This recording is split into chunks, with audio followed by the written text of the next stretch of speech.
Bere, bonjour. Bere, aujourd'hui, 18 février 2023, c'est une date qu'il te faut absolument retenir. D'autant plus que c'est une date où je viens dans ton vestibule te présenter mes excuses. Si nous étions dans notre septentrion, dans la ville de Sokodé, ce matin, je serais venu flanqué de 2 imams et d'un sage à ton vestibule, à Pangalam là-bas,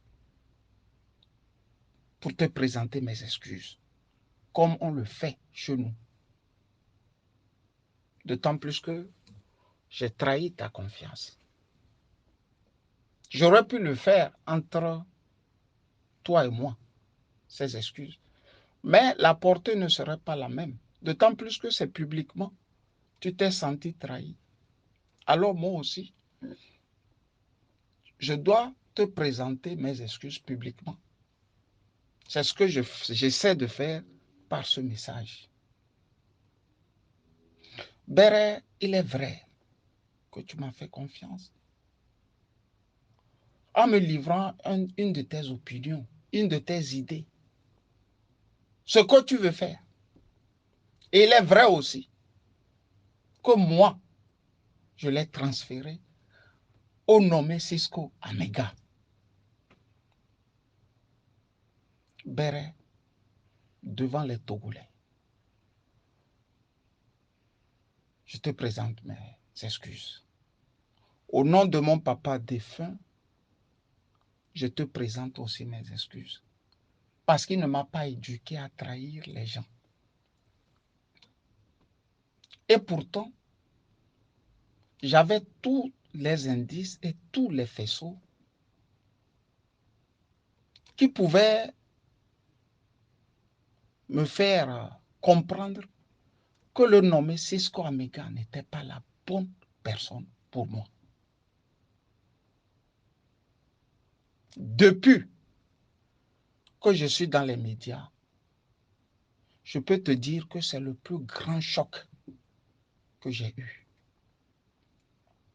On a enquêté sur les ponts métalliques.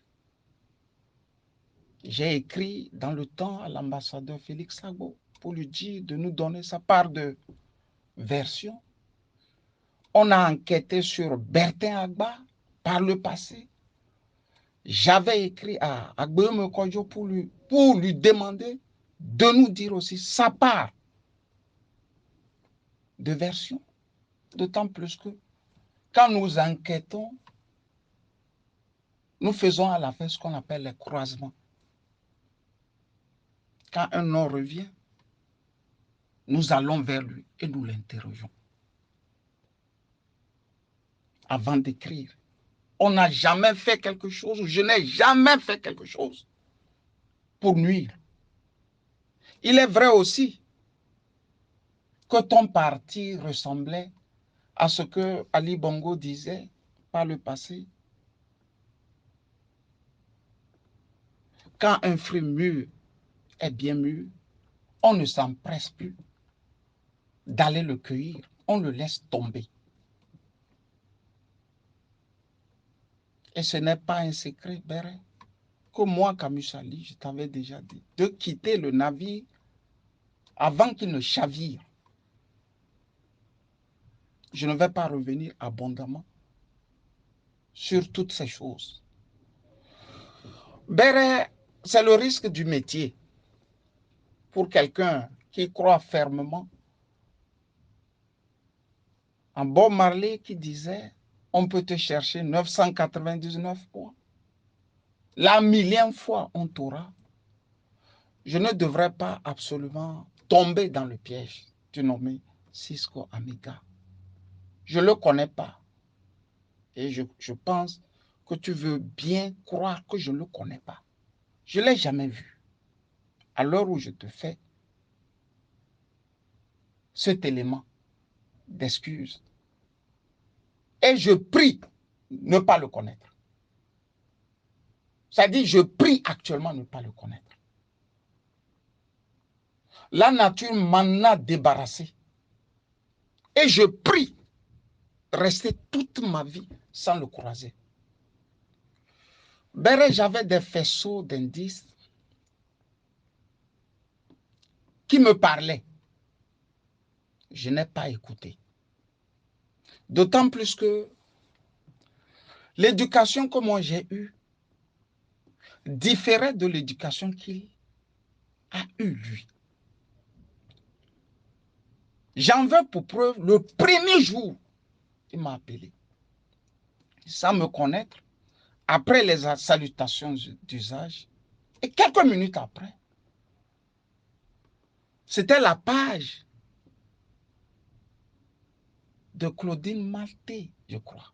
C'est ça le nom, Claudine. C'est Clotilde ou bien Claudine, je ne sais pas.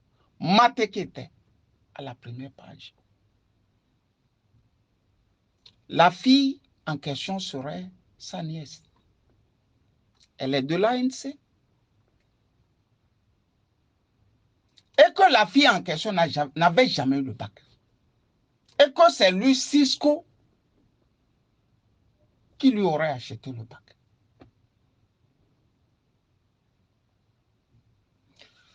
Je lui posais la question, tu veux me dire que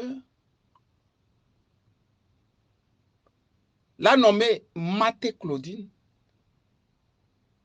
a pour mère ta soeur? Et il me dit oui. Et il me donna en âge la position que la maman de Claudine Mathé avait avant lui. La suite, on a parlé de politique, comme toujours. Mais quand je raccrochais le téléphone, quelque chose me dit, cette personne qui ne te connaît pas, Camus, et qui te parle de son sang, est-elle bonne pour toi? Cette personne qui ne te connaît pas et qui te parle de son sang, qui livre son sang, est-ce qu'elle est bonne pour toi? Béré, à Sokodé, moi je suis de Tchawanda et toi tu es de Pangalam. Dans les années 78, 79, depuis 77, 78, 79, si tu te rappelles, Béré, Sokodé avait une seule télévision. Nonobstant de l'impérial, où nous ne pouvions pas aller, parce qu'on avait 7 ou 8 ans. L'impérial, c'était le seul cinéma que détenait El Hadj 2020, Issa Samaro. Mais nos âges ne nous permettaient pas d'aller là-bas. Donc, on devrait aller voir Charlie Chaplin à la mairie de Sokodé, Béré. Laquelle mairie se trouvait sur la place de l'actuel UTB de Sokodé. Avant d'aller chaque soir, les week-ends, puisque c'est seulement les samedis, dimanches, je crois, non, vendredi, samedi, qu'on mettait la télé en marche. Avant d'aller là-bas, notre papa nous réunissait, mes 2 frères et moi. Quand vous allez suivre la télé, je ne veux pas entendre que vous avez volé, que vous avez fait du mal à quelqu'un. Mais si vous allez là-bas et touche parmi vous quelqu'un, réunissez-vous et affrontez la personne. Comme pour nous dire, dans la famille, on ne trahit pas. On défend la famille. Ben, tu vois bien que j'étais tombé sur quelqu'un qui avait toute une autre éducation, qui est prêt à livrer la première personne, c'est-à-dire sa famille, quoi. Normalement, le premier jour, j'aurais pu le quitter. Mais comme j'avais pris sur moi C'est-à-dire, c'est la politique, c'est la lutte, quoi. C'est comme ça, j'ai confiance en lui. Et peu de temps, j'ai senti que c'était le genre qui n'avait pas de limite. Il n'a pas de limite à tel enseigne qu'un jour, je lui ai dit, mais Cisco, tu me ressembles à un ami ex-ministre. Quand tu es avec quelqu'un, c'est toi qui monopolises la parole et tu ne le laisses même plus parler. Je l'avais même dit, pourquoi tu fais ça? Pourquoi tu me fais ça? Des fois, quand il m'appelle, il se moque de moi. Quand je lui dis, pourquoi tu fais ça? Je lui avais dit, pourquoi tu fais ça? Pourquoi tu aimes faire ça? Il se moque de moi avant que nous n'entamions la discussion. La seconde chose qui m'a marqué et que je n'ai pas écouté est que Béret, si tu te rappelles, on a eu à se taper dessus par audio interposé. Mais un matin, je me suis réveillé et j'ai vu une belle photo sans pour autant savoir que c'était ta photo. C'était toi. Après, tu as écrit et tu m'as laissé une belle chanson. Une fois à la maison, on s'est parlé et on a fait la paix. C'est le début quand on s'appelle, on ne parle que de livres. De Samuel Huntington, le choc des civilisations. De tout ce que tu connais en littérature, en politique, en tout. C'est-à-dire, on ne s'est jamais appelé, on a parlé autre chose que de livres. C'est le temps aussi que je te disais, j'allais t'envoyer les livres. Béret, somme toute, toi et moi, on n'a jamais parlé pour détruire quelqu'un. On n'a jamais parlé pour faire du mal à quelqu'un. Mais tu as toujours dit que je reste dans le rôle qui est le mien. Parler aux Togolais. C'est toi qui m'as dit de ne même plus sortir tout le temps, mais de faire des éditoriaux. De faire des éditoriaux. Les conseils que tu pouvais me donner. Tu m'as toujours donné. Jusqu'au jour où on se retrouve confronté à cet abus de confiance. Je suis désolé, Père. Je suis tombé sur une mauvaise personne. Il y avait tous les indices. Parce que la personne en question et moi n'avions jamais parlé de livre. Il m'est arrivé de l'envoyer les choses d'Éric Denetier, qui est le patron des services secrets français. Une ou deux fois. Mais j'ai senti que ce n'était pas trop son monde. Il n'aimait pas tout ce qui est attrait à la littérature, à la culture, à la science. Non, lui, c'est l'argent. J'ai cet ami colonel, j'ai cet ami général, ce ministre et moi. J'ai des entrées ici, j'ai fait ceci, j'ai fait cela, j'ai reçu cet opposant. Il est dans son cocon, quoi. C'est une vie différente de la mienne. Je dis différente de la mienne. Mais pourquoi je devrais le suivre? Pourquoi je devrais rester avec lui? C'est le genre qui ne te fascine en rien sur la culture, sur la politique. À 65 ans, c'est le genre qui peut se lever et commencer par te dire, tu as jamais eu une femme fontaine? Tu sais ce que c'est qu'une femme fontaine? Voilà le genre qui vit avec ces garçons mariés, sa fille, dans la même maison. C'est-à-dire ces garçons sont mariés, ils vivent ensemble, selon lui, dans la même maison. Regarde le langage qu'il tient. Regarde le langage qu'il tient. Je me suis fait avoir. Je me suis fait avoir. J'ai été vraiment, comment dire, un goujat.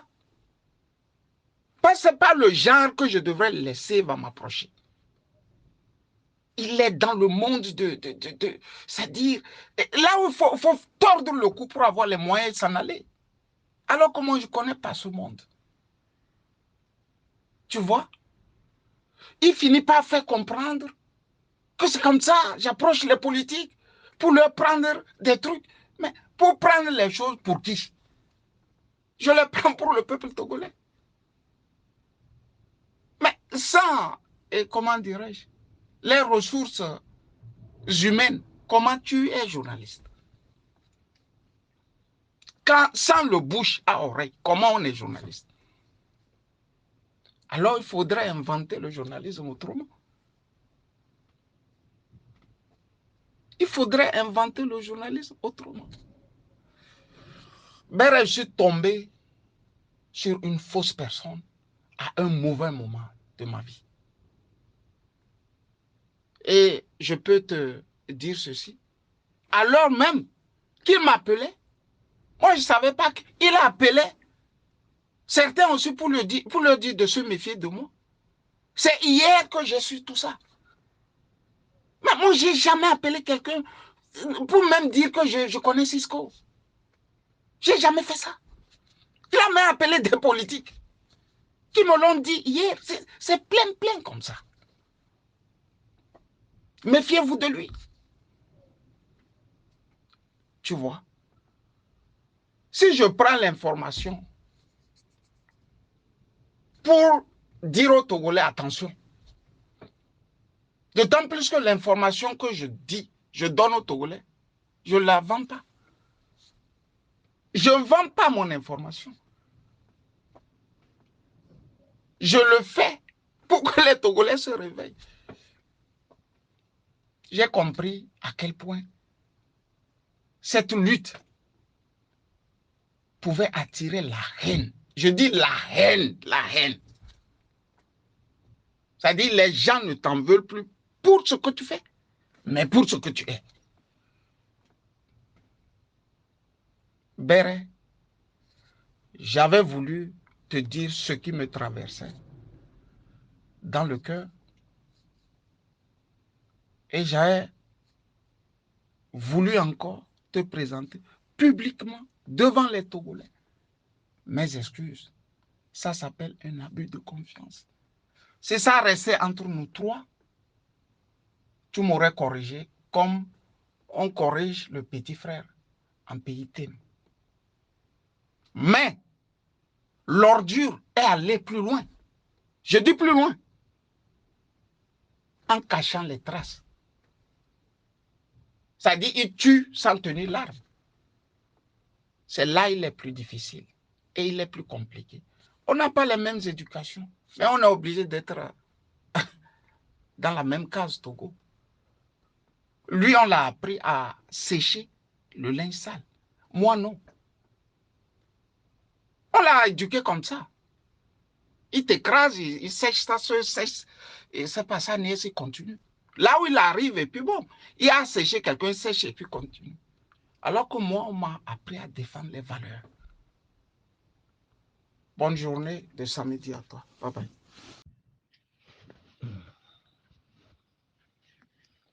J'ai un droit de réponse à ton audio amalgame. Quand tu fais un audio reconnaissant que tu as trahi Ouro Akpotanyao et que tu veux lui présenter des excuses, présente humblement tes excuses pour la trahison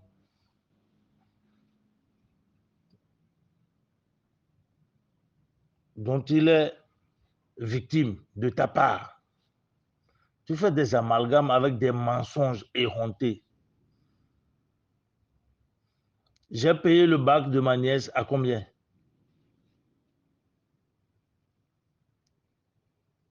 J'ai payé le bac de ma nièce à combien? Je l'ai payé auprès de qui?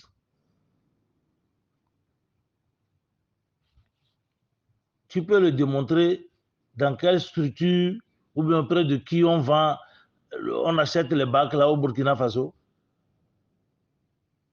Hein?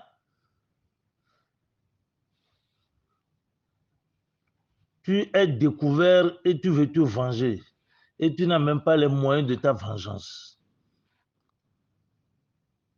Tu es un mauvais élément, mais tu es tombé sur du roc.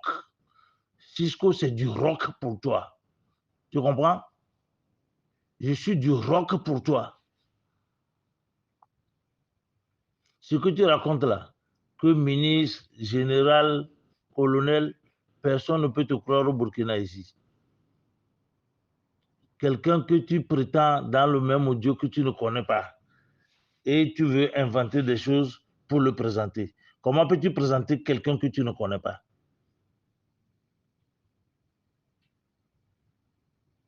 Moi, je ne te connais pas, tu ne me connais pas. On se connaît juste sur les réseaux sociaux.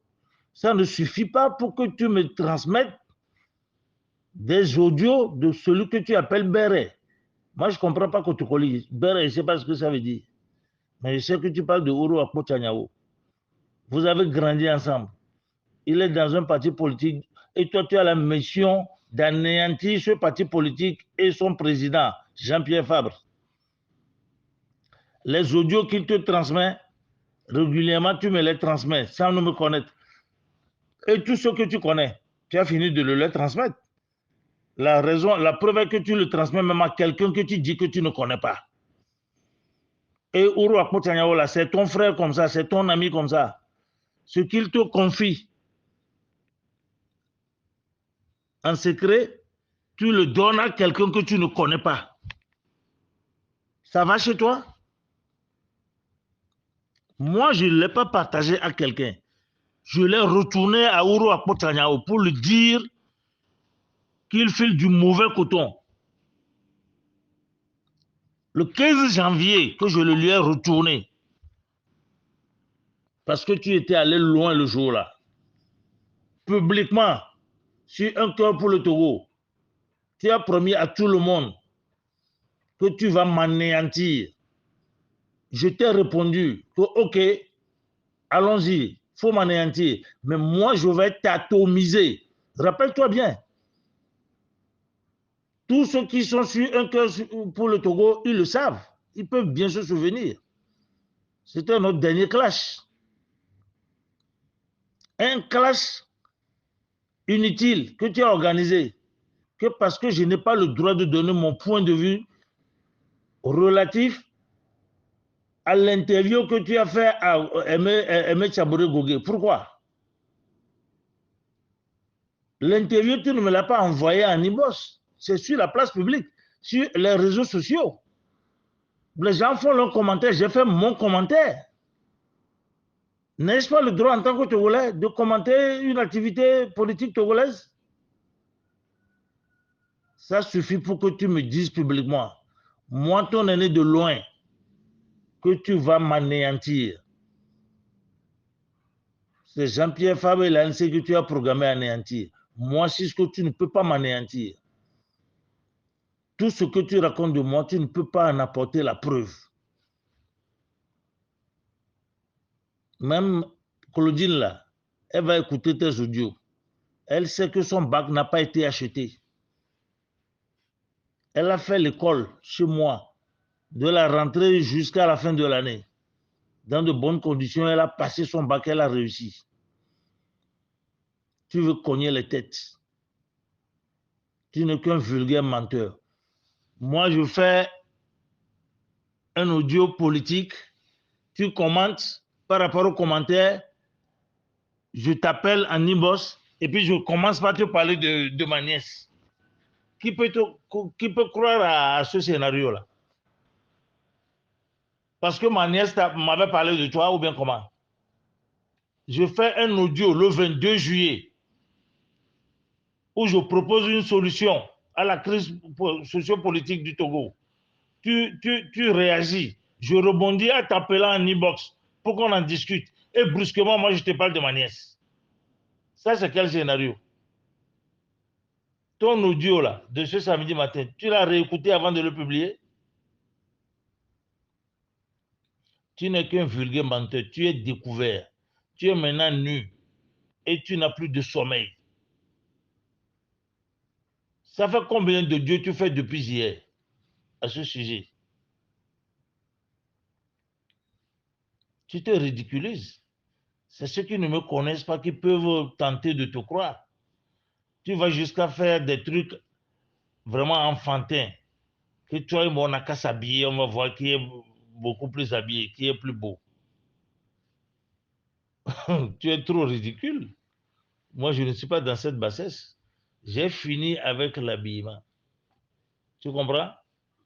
Hein? Ce n'est pas moi qui vais te donner les détails. Tous ceux qui m'ont connu dans les années 80 à l'université du Bénin, là, hein? Ils vont te dire que tu fais fausse route. Il ne faut pas aller te comparer à celui-là. Tu te trompes carrément. Tu es une ordure sociale. Tu es quel journaliste? Tu travailles pour quel journal? Dans quel journal tu as travaillé? Le journal s'appelle comment? Tu es un petit agent de la Poste en Allemagne? Tu as fait ton stage de journaliste où? Il ne suffit pas de dire qu'on a suivi des cours de sciences politiques et puis qu'on est journaliste. Il y a école de journalisme. Toi, tu as fait quelle école de journalisme? Tu as quel diplôme et tu as exercé où? C'est école de journalisme que tu as fait et puis tu travailles à la Poste. Je n'invente pas, c'est toi qui m'as dit que tu travailles à la Poste. Pourquoi ça te fait mal que moi je ne travaille pas quelque part? Je ne vis pas dans chambre et salon avec mes enfants et puis leurs épouses. Hein? Hein? Nous sommes dans une résidence où on peut même faire, s'il n'y a pas le besoin là, on peut faire 3 jours, 5 jours sans se voir. Tu comprends? Ce n'est pas pour me vanter parce que je n'ai rien fait, c'est Dieu qui a fait. Nous sommes dans une résidence à 9 chambres et je n'ai que 4 enfants. Tu comprends?